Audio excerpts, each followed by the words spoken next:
ir pienācis brīdis, ka mēs esam saņēmuši jaunu autocisternu, jauna, moderna. Aprīkojums arī viss ir pilnīgi jauns. Protams, ir pašiem viņam jāpamācās ar viņu strādāt, jo ir atsevišķas nianses, kas viņam ir savādākas, bet mašīna ir nedaudz smagāka nekā mūsu esošais autopars, bet mašīnai ir papildus klāt viens tilts, kas mēs ceram, ka, teiksim, lauka apvidū viņa tā caurējumība, teiksim, tiks uzlabot.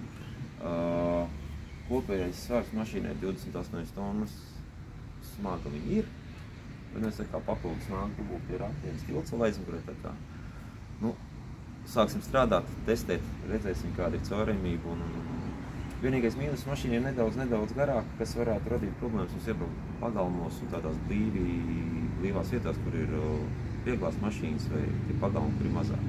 Tā varētu būt bišķiņa problēma, bet mācamies, apgūstam, gaidam arī mums tūdaļ patās, pēc 2 nedēļām būs vēl viena šāda pati mašīna, bišķiņa savādāk, tā specifika nedaudz savādāk, te būs 7 tonnu, 7 kubu ūdens, kabīna mazāk būs.